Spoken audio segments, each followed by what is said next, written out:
Suscríbete al canal y comenta desde qué lugar estás viendo el video. El dolor de la traición filial es algo que sencillamente destruye el alma, y la historia de Doña Cuquita, que llegó hasta nuestra comunidad, es uno de esos choques que nos hacen cuestionarlo todo. A sus 65 años, vivió la pesadilla de ver a su hijo y a su nuera tramar su exclusión de la casa que ella construyó con su marido, un lugar que estaba literalmente hecho de sacrificios y memorias de 40 años. Para ella, la traición no fue un evento súbito, sino una opresión lenta que finalmente culminó en aquel día de horror. Hacía meses que la casa ya no se sentía suya.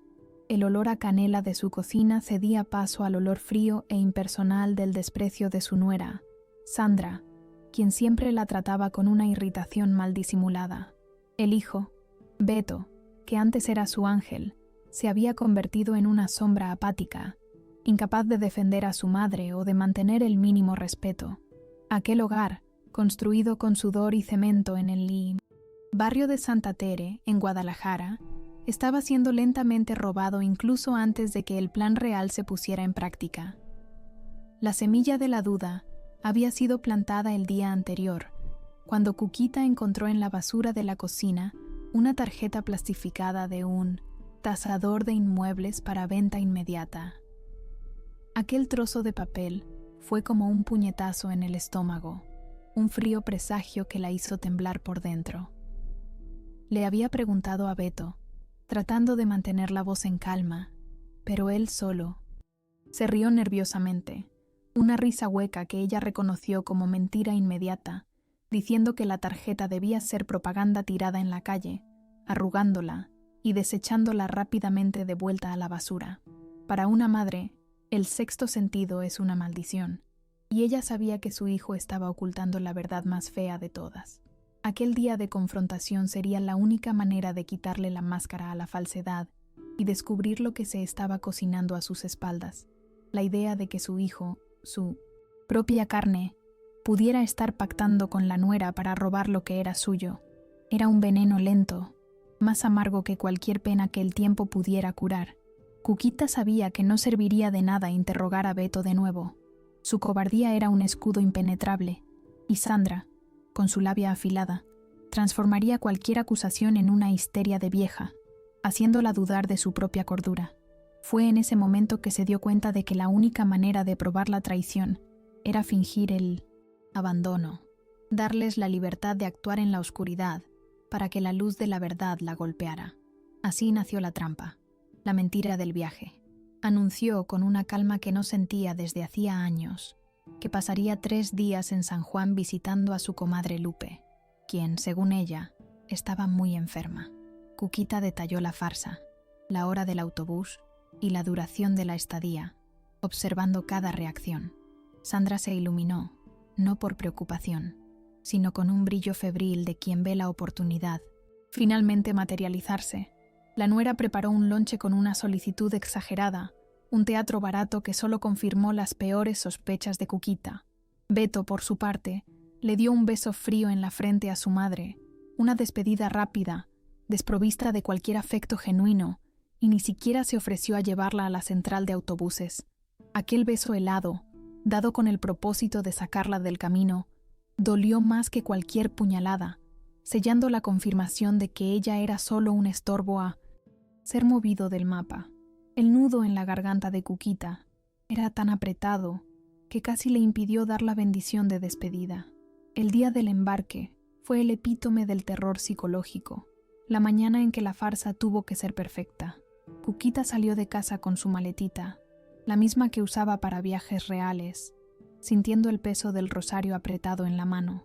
Apenas la puerta de hierro se cerró tras de sí, con el sonido seco y rápido del cerrojo siendo pasado por dentro. Un sonido demasiado apresurado, demasiado desesperado. Ella no se dirigió a la parada del autobús. Por el contrario, se escabulló por la calle lateral, conteniendo la respiración, hasta llegar a la casa de su vecino de toda la vida, Don Chuy. Don Chuy era un hombre discreto, testigo silencioso de 4 décadas de vida en Santa Tere, y su mirada de extrañeza al verla allí, con la maleta en mano, fue la única pregunta que necesitó hacer.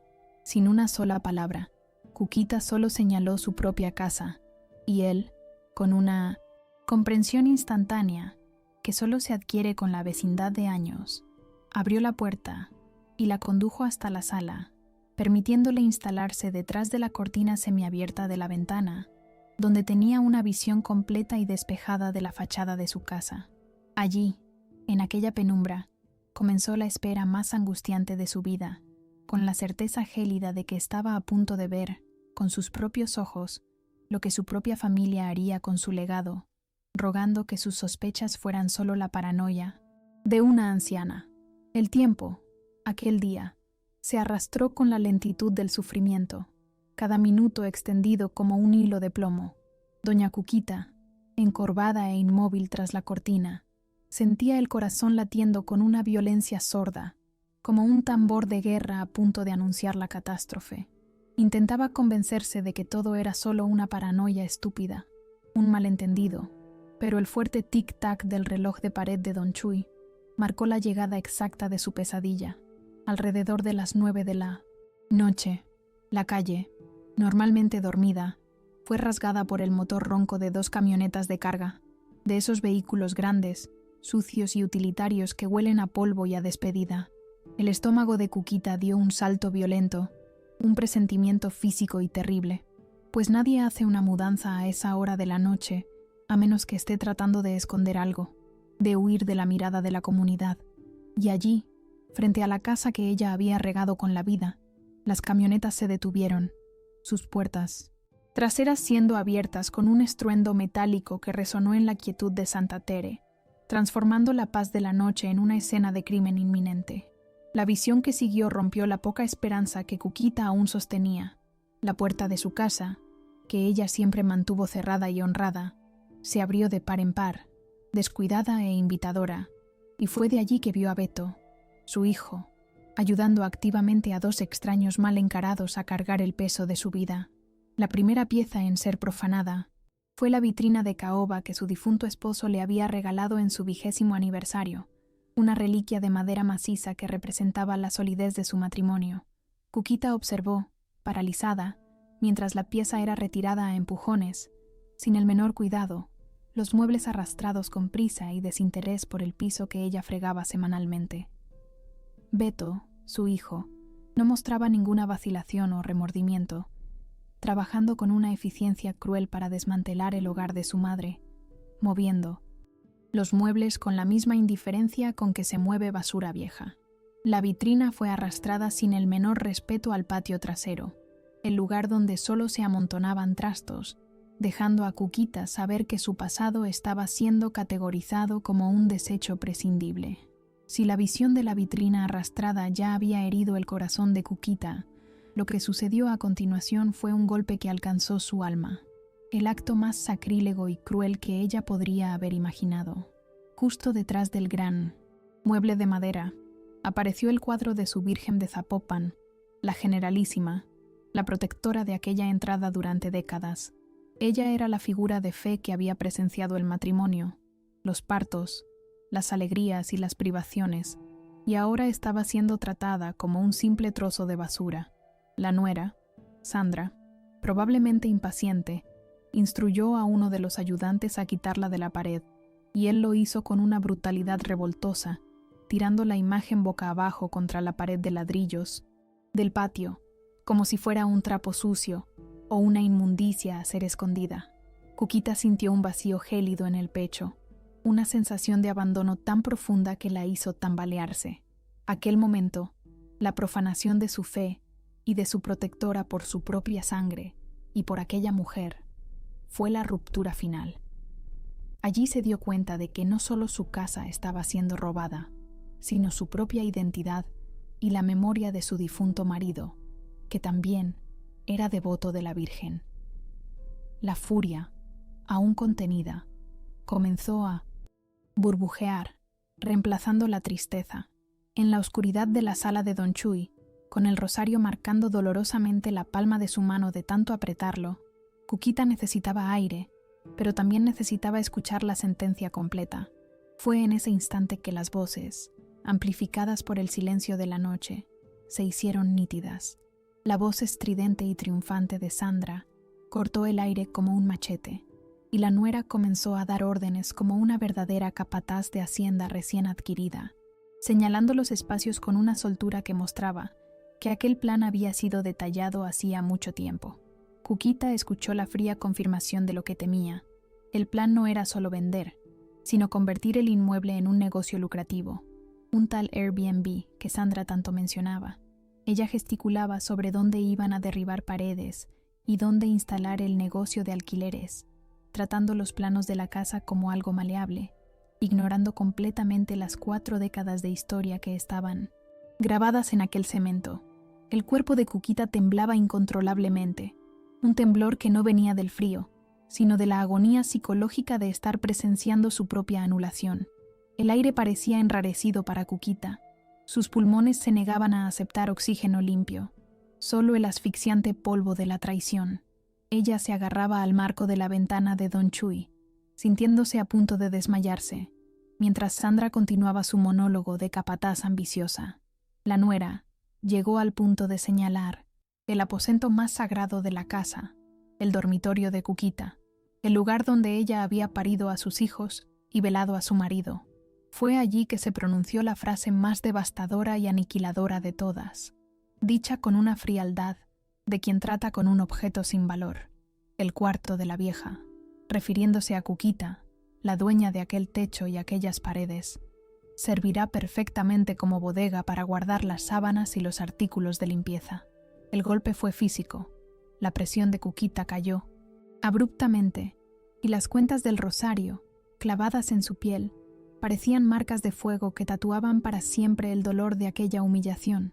Aquel no era un plan de reforma, era una sentencia de muerte social, una maniobra para borrar su existencia y transformarla en un estorbo a ser guardado en el depósito junto con trapos y detergentes. En aquel instante, el mundo de Cuquita se detuvo. El ruido de las camionetas, las órdenes de Sandra, el silencio cobarde de Beto, todo se convirtió en un zumbido distante e irrelevante. Ella no era solo una propietaria siendo engañada, era una madre siendo descartada, su vida entera reducida a un inventario de ítems a ser almacenados.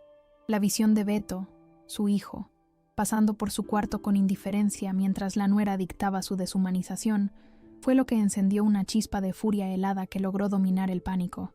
Las lágrimas que vinieron no eran de tristeza, sino de una rabia incandescente que la rescató de la caída. Cuquita comprendió que para ellos, ella ya estaba muerta, solo que no se habían dado el trabajo de avisar al obituario. Aquella pasividad se había acabado. Se secó el rostro con el dorso de la mano, respiró hondo, sintiendo el aire afilado en los pulmones, y la certeza de que la siguiente actitud sería la defensa de su dignidad con garras y dientes, como una leona acorralada en su propio hogar, lista para la guerra. En aquel momento de furia purificadora, Cuquita supo exactamente lo que tenía que hacer. Ya no había tiempo para lágrimas o negociaciones. El miedo había dado paso a un instinto primitivo de protección, aquel que las madres usan para defender a la cría, pero que, irónicamente, ahora estaba dirigido contra la cría ingrata. Soltó el marco de la ventana, se acomodó el chal sobre los hombros e hizo un gesto firme a Don Chuy. El vecino, observando la transformación de aquella mujer, que minutos antes parecía al borde de un colapso y ahora irradiaba una dignidad rígida, solo asintió. Vio la determinación en sus ojos, un brillo de fuego que no se veía en Santa Tere hacía décadas. Cuquita cruzó el piso de la sala de Don Chuy con pasos firmes y decididos, sintiendo la adrenalina corriendo por sus venas, el rosario aún apretado, pero ahora como un arma simbólica de fe y rectitud. Necesitaba un testimonio, un pilar de apoyo de la comunidad, y Don Chuy era la personificación de la justicia del barrio. Al salir de la penumbra de la casa del vecino a la luz amarillenta de los postes de la calle, Cuquita sintió el cemento bajo sus pies con una nueva fuerza. Cruzó la calle, aquella misma calle que barría todas las mañanas, pero ahora sus pasos resonaban en el asfalto, pesados y cargados de intención, no ya los pasos ligeros de una anciana de viaje. La puerta de su casa aún estaba abierta de forma irrespetuosa. Una boca descarada invitando a la desgracia, dejada así por la prisa y el exceso de confianza de los traidores, que creían tener 3 días enteros de impunidad. Le echó una última mirada a don Chui, que estaba parado en el umbral de la puerta vecina con el celular en la mano, la pantalla encendida, listo para filmar o llamar a la policía al primer signo de violencia.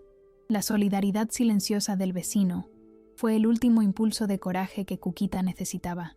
Enderezó la espalda, levantó la barbilla y entró en su propia casa sin avisar, plantándose en medio de la sala desmantelada, la dueña legítima que había resucitado para confrontar a sus usurpadores. La entrada de Cuquita fue recibida por un silencio sepulcral que cortó el ruido de la movilización y las órdenes. El shock fue tan profundo que Beto, que estaba de camino al patio para traer más cajas, se congeló a mitad de paso, su piel pálida como papel, los ojos desorbitados de quien ve un fantasma que debería estar a cientos de kilómetros de distancia. Soltó la caja que cargaba, y el sonido seco del cartón cayendo al suelo resonó en la sala vacía, una señal sonora de su culpa y de su pavor inmediato. La presencia de Cuquita, allí, erguida y cargada de una autoridad que habían intentado apagar, era la personificación del fracaso de su plan. Beto no conseguía levantar la mirada del suelo. La vergüenza o el miedo lo habían transformado en una estatua de cobardía. El contraste era brutal. La mujer que pensaban haber despachado lejos estaba allí, presenciando el saqueo de su hogar. La atmósfera se volvió densa, cargada de una electricidad muda que bordeaba la explosión emocional, y los ayudantes de la mudanza se detuvieron, confusos, mirando de Beto a la anciana que súbitamente apareció. Sandra, sin embargo, fue la primera en romper el hechizo, fiel a su naturaleza de manipuladora rápida, tratando de escenificar una defensa desesperada. Tardó solo un segundo en revertir el shock y forzar una sonrisa melosa y enfermiza, aquella sonrisa que Cuquita detestaba y que siempre venía antes de una gran mentira. La nuera se acercó rápidamente, las manos extendidas en un intento forzado de abrazo, con la voz chillona y temblorosa, diciendo que «qué bueno que regresaste» y que todo era solo una sorpresa malentendida. Atropelló las palabras, vomitando excusas inconexas, que estaban solo moviendo las cosas para pintar la casa y que querían que todo quedara bonito y moderno para el regreso de la suegra. La mentira era tan obvia y mal construida que hizo que la rabia de Cuquita hirviera aún más, pues era una ofensa a su inteligencia. Mientras Sandra intentaba alcanzarla, gesticulando dramáticamente, don Chui entró en la sala, deteniéndose en el umbral de la puerta, con el celular visible en la mano, asumiendo el papel de testigo ocular y protección contra cualquier reacción violenta, y su presencia silenció a la nuera instantáneamente. Cuquita no permitió que Sandra terminara la farsa de la pintura sorpresa. El teatro ya se había extendido demasiado, y su paciencia, drenada por horas de dolor, había llegado a su límite. Elevó la voz, no en un grito histérico, sino con una autoridad fría y penetrante, aquella voz firme que solo se construye con años de mando silencioso dentro de un hogar. Cortó a la nuera a mitad de una sílaba, exigiendo que se tragaran las mentiras y que cesaran la ofensa de tratarla como una demente senil. La nuera intentó replicar, pero la firmeza en la mirada de Cuquita era tan intensa, la fijeza tan inquebrantable, que la hizo dar un paso involuntario hacia atrás, sintiendo el peso de la verdad expuesta. Cuquita hizo hincapié en declarar, frente a todos los cargadores y a don Chui, que los había escuchado claramente desde la ventana de enfrente, que sabía exactamente que el plan era transformar su cuarto en una bodega y su casa en un hotel de paso para extraños. Clavó: «En esta casa no se mueve ni un solo clavo sin mi permiso, y mucho menos para convertir mi cuarto sagrado en bodega de nadie». Con Sandra reducida a sollozos falsos y Beto aún paralizado en la esquina, Cuquita se dirigió directamente a su hijo, ignorando completamente a la nuera. Aunque sintió que el corazón materno se le rompía al ver cuánto se había vuelto pequeño y cobarde, dominado por la ambición ajena, sabía que tenía que ser implacable para sobrevivir. Se acercó a él, y su voz, aunque firme, llevaba un lamento silencioso de quien hace algo necesario, pero doloroso. Le recordó que el amor de madre no era un cheque en blanco para la traición, y que dar la vida no significaba entregar las escrituras ni la dignidad. El dedo índice de Cuquita, que jamás tembló, apuntó al desorden de sus muebles y a las cajas esparcidas. La sentencia fue dictada con una precisión quirúrgica. Beto y Sandra tendrían exactamente una semana para recoger todas sus pertenencias y encontrar otro lugar para vivir. La misma prisa que usaron para intentar echarla sería la prisa que ahora usarían para largarse de su casa. El acto de expulsar a su hijo, allí, en aquel día, fue el precio más alto que jamás pagaría por su paz. Después de la sentencia, el silencio. Regresó a la sala, pero esta vez era un silencio de rendición, de derrota. Sandra, con el rostro distorsionado por la furia contenida y la humillación pública frente a los cargadores, comenzó a refunfuñar, llamando a Cuquita egoísta y prediciendo que se arrepentiría de quedarse sola cuando necesitara un simple vaso de agua en la vejez. Cuquita solo la miró fijamente, su mirada fría diciendo más que 1000 palabras. La falta de respeto era mucho más aterradora que la soledad que le esperaba. Beto, por su parte, permaneció callado, la cabeza gacha durante todo el proceso, moviéndose como un autómata para comenzar a reempacar apresuradamente sus cosas y las de su esposa. Aquella mirada de vergüenza derrotada del hijo fue lo que más hirió a Cuquita, pues vio no solo al traidor, sino la sombra de un hombre que había criado con tanto amor. Era un luto vivo, la pérdida del hijo que conoció para dar paso a aquel extraño manipulado por la ambición. Los días que siguieron fueron extraños, marcados por el sonido constante de cajas y por el ruido de la segunda camioneta de mudanza, que finalmente dobló la esquina y se llevó las últimas cosas de Beto y Sandra lejos. Cuando la puerta se cerró por última vez con el cerrojo, esta vez puesto por la propia Cuquita, sintió una inmensidad extraña instalarse en la casa.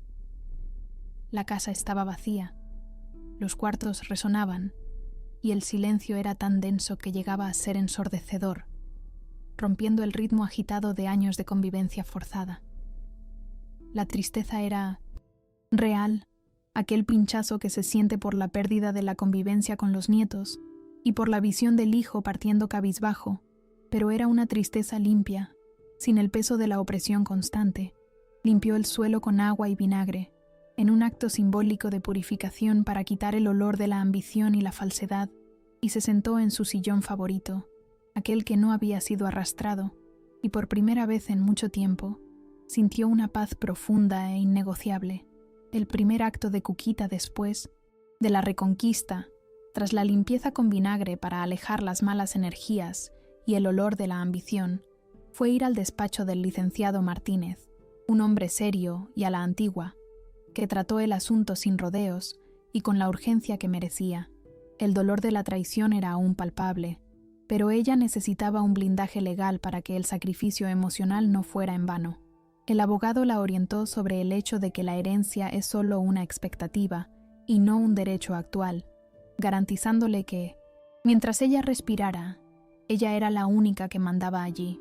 Cuquita revocó cualquier poder notarial que pudiera haber firmado por confianza o descuido y aseguró sus escrituras bajo 7 llaves, además de protocolizar su usufructo vitalicio para que, legalmente, ni siquiera el propio Beto pudiera mover un dedo en su casa. La medida fue fría y dura, la decisión de tener que protegerse legalmente de quien lleva su sangre, pero era la única forma de garantizar que nunca más sería reducida a un ítem de depósito en su propio hogar. 6 meses después de aquel día de terror y triunfo, Cuquita finalmente había encontrado su paz de vuelta. Recogió la Virgen de Zapopan y la volvió a colgar en su lugar de honor en la sala. El dulce olor de sus jericayas y la música de Pedro Infante volvieron a dominar la cocina, sin el ruido ensordecedor de la televisión de la nuera para sofocar su calma. Beto llamaba de vez en cuando, pero la conversación era corta. La distancia impuesta por ella no era negociable, porque la dignidad era más sagrada que el perdón inmediato. Se sentaba en su sillón favorito, mojando una concha en su café, la casa quieta, y lo único que quedaba de aquel día caótico era la memoria del rostro pálido y congelado de Beto. Era un momento que, hasta hoy, ella no puede explicar del todo, cómo en un día la confianza se hizo añicos, la farsa fue desvelada y la vida recomenzó de cero, dejando tras de sí un vacío repentino y la certeza enigmática de que ciertas batallas, incluso contra la propia familia, se detienen exactamente en el momento en que tenían que detenerse.